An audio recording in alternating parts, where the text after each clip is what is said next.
Rafiq had always believed that peace was not found in silence, but in gentle sounds. For him, the quiet splash of water against the shore, the soft creak of wood from his dock, and the slow movement of his old boat were the music that carried him through life. The lake was not just water spread wide across the land, it was a memory, a heritage, and a comfort that had walked beside him since childhood. His small house stood at the very edge of the lake, built by his late father many years ago. The wooden beams were old but strong, and the roof, though patched many times, still carried the smell of cedar. Behind the house, a dock stretched into the water. This was where Rafiq kept his boat, a boat that had been with him for decades. It was not shiny or new, but it was steady and faithful. He used it for fishing, for carrying baskets, and sometimes for nothing more than sitting quietly in the middle of the lake when he needed to breathe away the weight of the world. One calm morning, when the sun had just touched the lake with golden light, Rafiq returned from the market. He carried bread, fresh milk, and a bundle of fruit in his arms. As he reached his front gate, his eyes caught something unusual. A white envelope was taped firmly to the wooden post. The paper looked official, stamped with the heavy mark of the Homeowners Association, the HOA. Rafiq frowned. He rarely had reason to deal with the HOA, for he lived at the far edge of the neighborhood and minded his own affairs. Curious but cautious, he placed his basket down and peeled the envelope from the gate. His hands worked slowly, almost unwillingly, as he broke the seal and unfolded the letter inside. The words were bold and cold. They demanded that he remove his boat from the lake. The reason given was strange: the ripples caused by the boat disturbed the natural view of the lake. Immediate removal is required. For a long moment, Rafiq stood by the gate, the letter trembling between his fingers. He looked up at the water. The lake was calm as always, only a gentle ripple moving with the breeze. His boat rested quietly by the dock, not disturbing anyone or anything. To his eyes, it belonged there. It had always belonged there. He read the letter again, slower this time. The HOA had also written that failure to follow their command would result in a fine. They even threatened further action if he refused to obey. Rafiq's chest felt heavy. It was not anger that filled him first, but sadness. He thought of his father, who had bought the land and the lake many years ago, working hard under the sun to make it a place for the family. He remembered his mother, who loved sitting by the water in the evenings, dipping her hands in and laughing at the cool touch. Every piece of that lake carried a memory, and every ripple spoke of love and history. How could anyone write such words? How could anyone claim that a boat made of wood and rope disturbed something that had been part of his life for so long? Rafiq folded the letter carefully. He placed it on the small table inside his home. He did not throw it away, though part of him wanted to. Instead, he sat quietly by the window, looking at the boat tied to the dock. "They don't know," he whispered to himself. His voice was low, almost broken, but steady. "They don't know this lake." The lake was his. Not only by memory, but also by law. It had been in his family for generations. The HOA had no idea that the water they admired, the shore they walked, and the dock they passed by were all part of his property. Their demand was not just unfair, it was trespass. But Rafiq was not a man of sudden anger. He did not rush to fight or shout. Instead, he let the day pass slowly. He cooked his bread, poured his milk, and sat down to eat in silence. He let the letter sit on the table, its sharp words weighting like a stone. As night fell, he walked outside to the dock. The moon shone across the lake, making it silver and calm. He touched the boat gently, running his hand across the old wood. "You are not the problem," he said softly. The boat, still and faithful, seemed to agree. Rafik looked across the lake to where some of the other houses stood, their lights glowing in the dark. Somewhere behind those walls sat the people who had written the letter, people who thought they had power over the water. They had no idea what truth rested beneath the ripples. Rafik took a deep breath. He was not afraid. The lake was his heart, and he would not let anyone take it away. The letter was only the beginning. The battle for the lake had quietly begun. The morning after receiving the letter, Rafik woke early. The mist still floated above the lake, and the birds called out from the trees. For a while, he tried to forget about the envelope sitting on his table, but it waited for him like a stone in his chest. He brewed tea, hoping its warmth would steady him, when suddenly there was a loud knock at his front door. When he opened it, 3 people stood outside. They wore neat suits, their badges clipped to their coats, and their smiles seemed practiced. One of them, a tall man with gray hair, stepped forward. "Good morning, Mr. Rafik," he said, his voice smooth but sharp. "We are here on behalf of the Homeowners Association. You received our letter yesterday, I believe." Rafik nodded quietly. His eyes stayed calm, though his heart pressed harder inside him. "Yes, I received it." "Excellent," the man said, as if the matter were already settled. "Then you understand that your boat must be removed from the lake immediately. It spoils the harmony of the neighborhood view. Many residents have complained. The water is for reflection, not disruption." Rafik's hand tightened on the doorframe.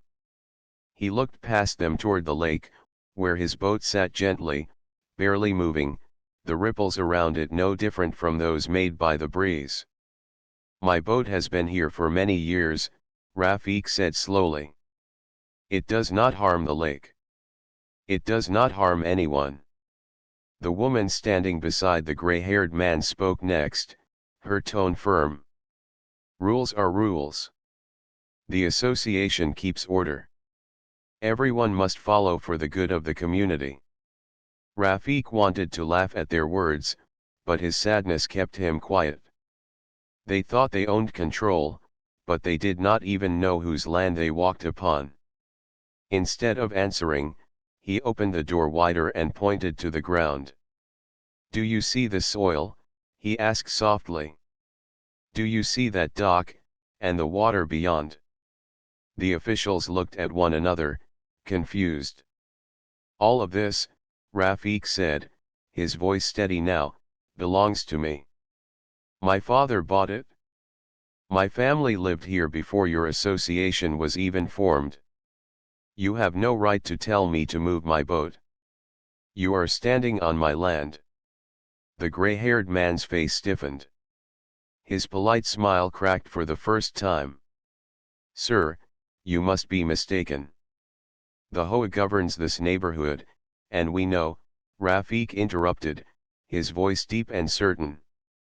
"The lake is mine. The shore is mine. And if you continue to cross it without respect, you will be the ones fined for trespass." For a long moment, silence hung heavy. The officials shifted uncomfortably.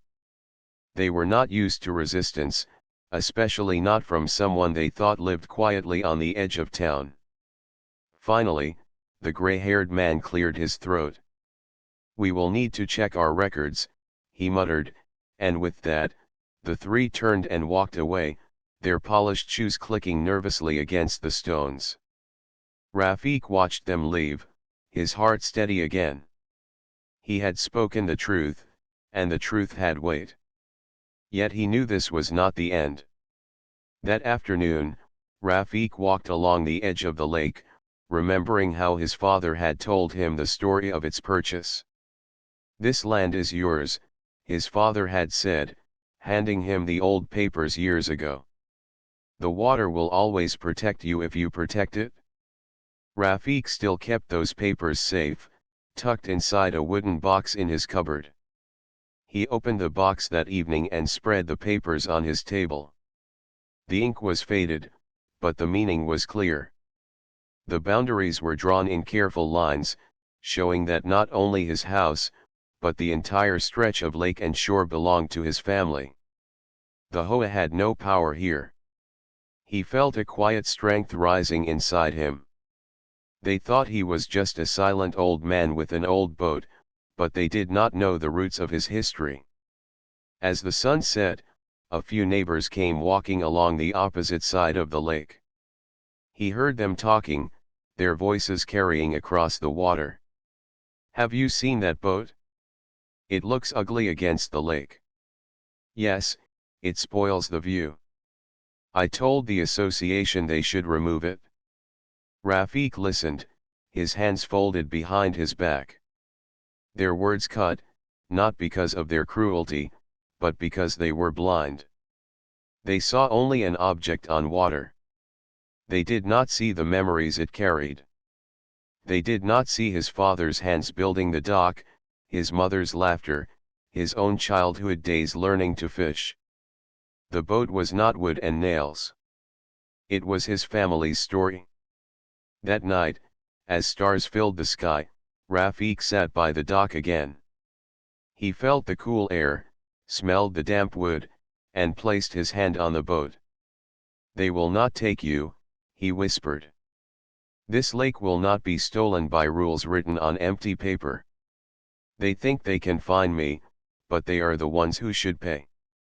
A quiet plan began to form in his mind. He would not shout, he would not fight wildly. But he would use the truth, and the truth would strike harder than any loud word. The lake was his. And soon, they would learn it. 2 days passed after the officials visited Rafiq's home. He lived those days quietly, spending his mornings repairing nets and his evenings sitting by the dock. But beneath that calm, he waited. He knew the Hoa would not let the matter rest so easily. On the third morning, another envelope arrived, this time slipped under his door. The paper inside was firmer, the words more commanding. "Mr. Rafiq," it read, "you are hereby required to attend a homeowners association meeting this Friday evening at the community hall. Failure to attend may result in penalties. Matters concerning your non-compliance will be addressed." Rafiq placed the letter on the table and smiled faintly. He had expected this. They wanted to summon him as though he were a child called to the headmaster's office. But this time, he would not walk in as a silent man. He would walk in carrying truth. That evening, he unlocked his wooden cupboard and took out the old box once again. Inside, wrapped in cloth, lay the documents his father had guarded for decades. The papers were brittle with age, but the ink still told its story. His name, his father's name, and the clear outline of the lake marked as private property. He touched the edges gently. "You will speak louder than I ever could," he whispered. Friday came. The community hall was bright with polished lights, the air filled with the low hum of chatter. Neighbors filled the chairs, many curious, some annoyed, a few whispering about the man with the boat. Rafiq walked in wearing his simple white shirt and worn sandals. He did not try to hide his age or his simplicity. In his hand, he carried a neat folder, the papers tucked inside. He took a seat at the back, his presence quiet but steady. At the front, the Hoa officials sat behind a long table. The gray-haired man, whom Rafiq now knew as Mr. Tariq, cleared his throat and began. "Ladies and gentlemen," Tariq said, his voice carrying through the hall, "we are here to discuss an important matter of community harmony. A certain resident has refused to remove an object that disrupts the beauty of our lake. Complaints have been raised. Rules must be followed." Several neighbors nodded. Some clapped politely. Rafiq stayed silent, his eyes on Tarek, his folder resting on his lap. The woman official, whom he recalled from the visit, stood next. "This boat is a disturbance," she said firmly. "The water should remain clear. If one person is allowed to keep such things, others will follow. Soon the lake will no longer be a shared treasure but cluttered with selfish claims." The words stirred the crowd. Murmurs rose. A man stood and called out, "Yes. That boat looks ugly. It ruins the reflection of the sunset." Another voice joined, "The association is right. We must protect the view." Rafiq listened. Each word was like a stone cast into the water, but he did not flinch. He waited, letting their complaints flow. He had not come to argue with emotion. He had come with proof. Finally, Tarek raised his hand for silence. "Mr. Rafiq," he said, "you may speak now. But understand this: rules are made for everyone. We expect cooperation." All eyes turned to him. Rafiq rose slowly. He walked to the front, his folder in hand. His steps were not quick, but each one was steady. He reached the table and placed the folder gently before him. "I have heard your words," he began softly. His voice was not loud, but the hall grew quiet. "You believe the boat does not belong. You believe the lake is yours to govern. But you are mistaken." He opened the folder and lifted the first paper, holding it up for all to see. "This is the deed to the land and the water. Purchased by my father many years ago. Signed, sealed, and recorded. This lake, this dock, even the shore you walk upon, belong to my family. The association holds no power here." Gasps rippled through the hall. Neighbors leaned forward, eyes wide. Tarek's face lost its practiced calm. "This cannot be," Tarek began, but Rafiq laid the paper flat on the table with a firm hand. "It is," he said, stronger now. "For years I stayed silent, living in peace. I asked for nothing, disturbed no one. My boat rests by the dock as it always has. Yet you came to me with demands, with threats, with fines. You stepped onto my land without permission. You trespassed." The word struck like a bell. Trespass. The room fell silent again. Some neighbors looked at one another, uncertain. The authority of the Hoa, which had seemed so solid moments before, now wavered like thin glass. Rafiq turned, his eyes sweeping the hall. "You say the boat ruins the view. But what about respect? What about truth? A view is not spoiled by a piece of wood on water. It is spoiled by pride, by forgetting kindness, by forgetting history." He let his words sink in. The hall remained still. Finally, he picked up his folder, tucked the papers back inside, and stepped away from the table. "I do not come here to fight," he said quietly. "I only come to remind you that the lake has its guardian. And that guardian will not be pushed aside." With that, Rafiq returned to his seat. The meeting continued, but the fire had left the officials' voices. Tarek spoke again, fumbling with words, promising to review the documents and check legal records. But everyone in the room knew the balance had shifted. Rafiq sat calmly, watching them. For the first time, the lake's truth had been spoken aloud. And it had shaken the hall like a storm over still water. The meeting at the hall had ended, but the echo of Rafiq's words still lingered in the minds of many. Neighbors who had once spoken against the boat now whispered to one another with doubt. Some admitted quietly that they had never known the lake belonged to him. Others wondered why the association had not told them the truth. But the Hoa leaders did not rest. Their pride had been wounded, and pride rarely surrenders without a fight. 3 days later, another letter arrived at Rafiq's home. It was longer than the first, filled with heavy words and stamped again with their seal. "Mr. Rafiq," it read, "your claim of ownership must be verified by legal means. Until such verification, your continued use of the lake in ways that disturb community harmony will be considered a violation. Failure to comply will result in daily fines and possible legal action." Rafiq read the letter twice, then set it aside with a sigh. Their tone had not changed. They still tried to stand taller than truth, hoping that paper and threats could shake him. He rose, walked to his cupboard, and brought out the folder again. The documents were more than old paper.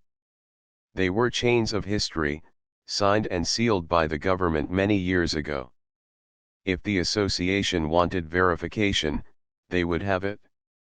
That afternoon, he went into town and visited the municipal office. The clerk, a middle-aged man with glasses perched on his nose, looked carefully at the documents. He compared them to the records stored in thick files behind his desk. After a long pause, the clerk looked up. "Mr. Rafiq," he said politely, "your ownership is valid. These records match exactly. The lake and surrounding land are under your title. The association has no authority here." Rafiq nodded, relief steadying his chest. "May I have a certified copy?" The clerk smiled faintly. "Of course." By evening, Rafiq returned home carrying an official stamped copy of the deed. It was not just history now. It was present, written in fresh ink, undeniable. The next week, the Hoa tried again. This time they called for another gathering, smaller but louder, inviting only their most loyal supporters. They filled the hall with speeches about community beauty and united rules. They spoke against individual selfishness. But whispers had already spread. Some residents had seen the documents Rafiq presented. Others had heard about his visit to the municipal office. Doubt grew like quiet roots beneath the speeches. During the gathering, a neighbor stood up. His name was Hamid, a man who lived across the lake. He raised his voice, not with anger but with calm curiosity. "If the lake belongs to Mr. Rafiq," Hamid said, "then why does the association claim authority over it? Should we not respect the truth? His family has cared for it for years, and none of us suffered from it until now." The room shifted uneasily. Some nodded in agreement. Others remained silent, unwilling to take sides. Tarek, the gray-haired leader, forced a smile. "It is not about ownership," he said quickly. "It is about harmony. Even if he owns the lake, the association has the duty to maintain order for the neighborhood." But the words rang hollow. People remembered the tone of Rafiq's voice at the last meeting, the weight of his documents, the honesty in his eyes. They began to question why the association cared so much about a boat that did no harm. At home, Rafiq prepared for the storm he knew would come. He sat by the lake each evening, watching the water glow under the setting sun. The boat rocked gently as though listening to him. "They will try again," he murmured. "But we have truth. And truth does not sink." He gathered his papers into a neat folder, added the new certified copy, and placed them in a locked drawer. He began writing letters of his own, carefully, with simple words. Letters addressed not to the association, but to the local authorities. Letters that reminded them of trespass, of threats, and of harassment. It was not anger that guided his hand, but duty. His father had told him long ago, to guard the lake, you must guard it with more than nets. Guard it with knowledge. Now he understood what those words meant. One evening, as the crickets sang by the shore, Hamid came walking across the path to Rafiq's home. He greeted him warmly and sat with him on the dock. "Many of us are beginning to see the truth," Hamid said. "The association has lost some of its respect. But they will not stop easily. Be careful." Rafiq smiled faintly. "I am not afraid. The lake is patient, and so am I. Let them throw stones. The water will carry them away." Hamid looked across the lake, the boat swaying gently on the ripples. "It is strange," he said softly. "We lived here for so long and never knew this lake was yours. Perhaps the association counted on our ignorance." Rafiq nodded. "Sometimes people forget that silence is not weakness. They mistake peace for surrender. But when peace stands up, it becomes stronger than noise." The two men sat quietly for a while, the moon rising slowly above the water. The next morning, another letter arrived. This one was different. It was shorter, colder. "Mr. Rafiq, since you claim authority over the lake, we demand a full inspection. If you fail to allow this, further steps will be taken." Rafiq held the letter in his hands. For a moment, he laughed softly. Their pride had twisted again into a new shape. They would not admit defeat, so they tried to challenge him in another way. But Rafiq was ready. He folded the letter, placed it aside, and looked out at the shining water. The ripples sparkled in the sun. The battle had not ended, it was only changing shape. And in his heart, Rafiq knew, the lake would not bow to borrowed power. The letter demanding an inspection did not shake Rafiq. Instead, it brought a calm determination. He knew what they wanted, to appear strong, to show the neighborhood that they still had authority. But he also knew something they did not: truth would expose them, not him. The following week, 3 Hoa officials arrived at his home. This time, they were not alone. A small group of curious neighbors followed them, eager to see what would happen. Among them was Hamid, who caught Rafiq's eye and gave him a silent nod of support. The officials carried clipboards and spoke in stiff voices. The gray-haired Tariq led the way, walking as if each step carried judgment. "Mr. Rafiq," Tariq began, "we are here to inspect the property and confirm the details of your claim. We require access to the dock and the lake front." Rafiq stood at his gate, calm and steady. "You may look," he said, "but remember you walk on my land. Step with respect." The neighbors murmured at his words. Some looked uneasy, others were curious. The officials moved toward the dock, jotting notes on their clipboards, though there was little to note. The dock was old but strong, built by Rafiq's father. The boat rocked gently as it always had. The water was clear, the shore clean. There was nothing out of place. Still, Tariq frowned, searching for fault. "The boat is too old," he declared suddenly. "It spoils the view. It lowers the quality of the neighborhood." Rafiq's eyes narrowed slightly. "It is not for you to decide. The lake is mine. This boat has floated here longer than your association has existed." The woman official tried another angle. "Perhaps ownership is disputed. Perhaps the papers are unclear." At this, Rafiq turned and walked into his house. The crowd stirred, whispering, wondering if he had given up. But within minutes, he returned carrying his folder. He opened it in front of everyone, laying out the certified deed stamped by the municipal office. "This," he said, his voice firm, "is the law. This is history. This is proof. You speak of rules, but rules cannot stand against truth. The land and the water are mine, Signed and sealed. Your association has no authority here. He held the paper high enough for the neighbors to see. Hamid stepped closer, peering at the document. It is real, he announced.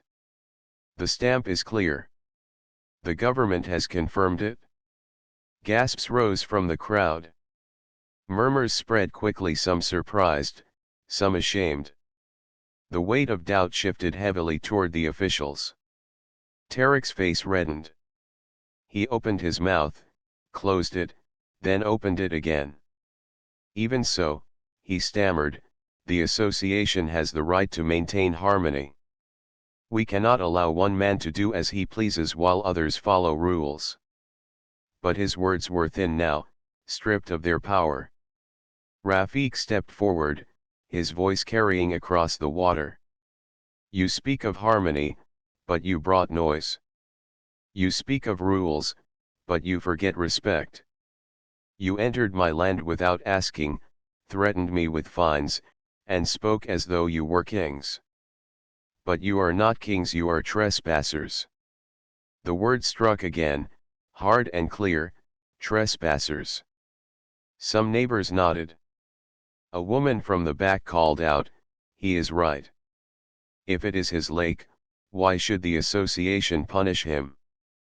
Another voice joined, we trusted the association, but they hid the truth. The officials shifted nervously. Their authority, once unquestioned, now cracked before the eyes of those they ruled. The inspection ended in silence. The officials packed their clipboards, their hands trembling slightly. Tarek muttered something about reviewing the matter further, but no one listened. The crowd's eyes were on Rafiq, who stood tall and calm by his dock, the papers still in his hand. When they left, Hamid came forward and placed a hand on Rafiq's shoulder. You have done more than protect your boat, he said softly. You have shown us all the truth. Many will not forget this day. Rafiq gave a faint smile. The lake has spoken louder than I have. That night, the lake was still. The stars glimmered on its surface, and the boat swayed gently, as though proud of its guardian. Rafiq sat on the dock, his feet touching the cool water. He thought of his father's words, guard the lake not with anger, but with patience. Those words had carried him through, and now they seemed truer than ever. Yet he knew the battle was not finished. Pride would not let the Hoa retreat so easily. They would try another way. They would try to twist the law, to bend words, to gather support. But Rafiq was no longer standing alone. The neighbors had seen the truth with their own eyes. Doubt had taken root in the association's shadow. He looked across the water, where the lights of other houses glowed faintly.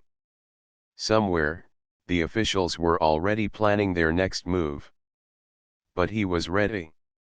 He had truth, patience, and the strength of the lake itself. Rafiq whispered to the ripples, we will not be moved. And the lake, silent but strong, seemed to answer back. The failed inspection had shaken the Hoa. Their polished image was cracked, their words weakened, but pride still held them upright. To step back now would be to admit defeat, and that was something their leaders could not bear. So, a week later, another notice appeared, this time not only on Rafiq's gate, but on several houses in the neighborhood. The words were bold, emergency Hoa meeting, to discuss the matter of the lake and the boat. Attendance required. Whispers spread quickly. Some residents were curious, others annoyed, and a few still believed the association's voice was law. By the time the evening of the meeting arrived, the hall was filled again. The air was heavier this time, as though everyone knew a storm was coming. Rafiq entered quietly, his white shirt pressed, his folder tucked under his arm. He did not walk with pride, but with patience, the same patience the lake had taught him. Neighbors nodded to him, some respectfully, some nervously. At the front, Tarek sat like a captain trying to steady a sinking ship. His smile was sharp but unsteady. "Ladies and gentlemen," Tarek began, his voice rising louder than usual, "we have allowed one man to challenge the rules that keep our community strong. If we fail to act, others may follow. Disorder will spread. We must decide tonight how to protect harmony." The words sounded rehearsed, heavy with fear disguised as duty. A few nodded, but many remained silent. The woman official stood and added, "If we let personal ownership rise above community order, the neighborhood will fall apart. We cannot allow one boat to become the beginning of chaos." A murmur ran through the hall. Some looked at Rafiq, others at each other. Finally, Tarek raised his hand. "We propose that the association claim the lake as community property. With enough support, we can petition the court to transfer authority. That way, rules can be applied fairly to all." The hall stirred with surprise. It was not just about the boat anymore, they wanted the lake itself. Rafiq rose slowly from his seat. He walked to the front, the folder steady in his hands. His steps echoed against the wooden floor. When he reached the table, he placed the folder down with care, as though laying a stone in a wall that would not break. "You speak of harmony," Rafiq said softly, "yet you plant seeds of division. You speak of order, yet you twist the law. Tonight, I will remind you of what you try to forget." He opened the folder and lifted the certified deed once again, holding it where all could see. "This paper does not live in shadows. It is recorded in the government's office. It carries the seal of authority, not from your association, but from the land itself. This lake cannot be claimed by petition or by pride. It belongs to my family, as it has for generations." He paused, letting the silence grow. Every face in the room watched him. "Yet you came to me with threats. You fined me for placing my boat on my own water.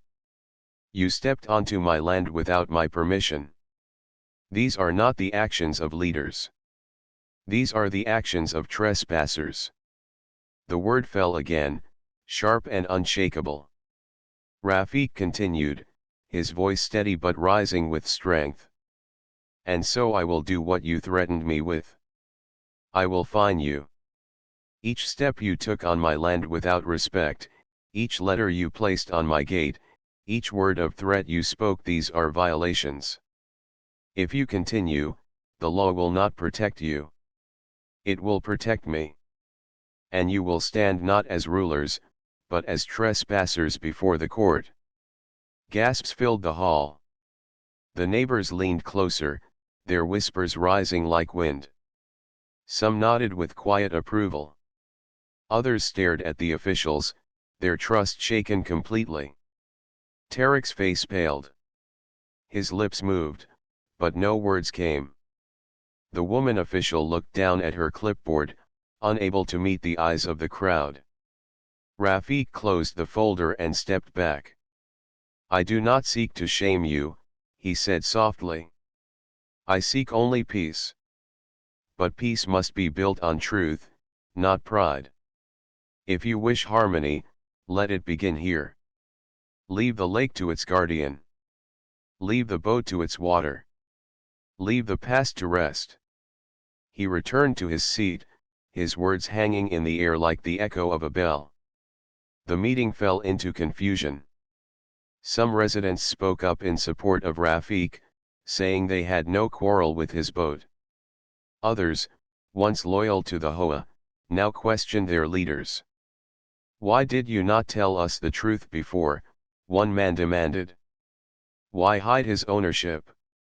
Tarek tried to calm the storm, but the strength was gone from his voice. The association that once ruled with polished words now trembled under the weight of truth. By the end of the evening, no decision was made. The officials left the hall quickly, their papers clutched tightly, their eyes avoiding the crowd. The residents drifted out in murmurs, many stopping to greet Rafiq, some thanking him quietly for speaking. When Rafiq returned home, the night was still. He walked to the dock, his boat rocking gently as if it too had heard the meeting. He placed his hand on the old wood and whispered, "We are not alone anymore." The lake reflected the moonlight back at him, steady and calm, as though it had been waiting for this moment all along. The days after the last meeting felt different in the town. For years, the Hoa had spoken with authority, their words treated like law. But now, cracks had opened in their walls of power. The whispers of the neighbors grew louder with each passing day. Some said, "We trusted them too much." Others said, "Why fight a man who only wished to sit by his lake in peace?" And a few admitted quietly, "Perhaps we were afraid to question them." For Rafiq, life returned to its steady rhythm. Each morning, he tied his boat to the dock, letting it rest on the calm water. He did not boast of his victory. He only walked with the same patience as before, his eyes always turning to the lake as if it held all answers. But the Hoa was restless. Tarek, once full of polished words, now avoided the public eye. The woman official, who once pointed at Rafiq with sharp authority, no longer walked with her clipboard. Inside their office, papers piled up, but few residents came for advice. Trust was slipping through their hands like sand. Then one morning, another envelope came to Rafiq's home. But this one was different. The seal was not bold, the paper not thick. It was plain, almost humble. Rafiq opened it carefully. Inside were just a few lines: "Dear Rafiq, we wish to end this matter. The Hoa will no longer interfere with your boat or your lake. We acted without truth, and for that, we ask forgiveness." The association. Rafiq read the words twice, then set the letter on his table. He did not smile, but he felt something lighter in his chest. For the first time in many weeks, he walked to the dock without the weight of battle pressing on his shoulders. That evening, the neighbors gathered by the lake. It was not a meeting, not official, only people coming together to share food and stories. Children laughed, chasing each other along the shore. Women spread blankets and served tea. The men set lanterns that reflected in the water like stars. Someone called, "Rafiq, bring your boat. Let the children ride." Rafiq hesitated, then nodded. He untied the rope and guided the old boat to the edge. The children climbed in, their laughter ringing out as he rowed gently across the lake. The ripples spread wide, but no one complained. Instead, the neighbors watched with quiet smiles, as if the water itself had become freer. On the shore, Tarek stood at a distance. His shoulders were lower, his face older somehow. He watched the children play and the neighbors share tea, but he did not join. Slowly, he turned and walked away, knowing his power was gone. Later, when the moon rose high and the gathering grew quiet, an old neighbor approached Rafiq. His name was Kamal, a man who had lived by the lake even longer than Rafiq. "You defended what was yours with patience," Kamal said softly. "You could have fought with anger, but you did not. You let truth do the work. That is why people stand with you now." Rafiq looked out over the water, the ripples fading into silver light. "The lake teaches patience," he replied. "It does not fight the wind. It waits, and soon the surface becomes calm again."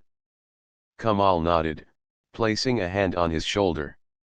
"Then may this lake always stay in your family, as a reminder to us all." Weeks passed. The Hoa no longer spoke of the lake. Their letters stopped, their fines vanished. Slowly, the association shrank into silence. Some of its leaders left, and others simply faded into the background. What once felt like iron authority was now only memory. The neighbors, however, grew closer. Without fear of fines, they painted their fences the colors they liked.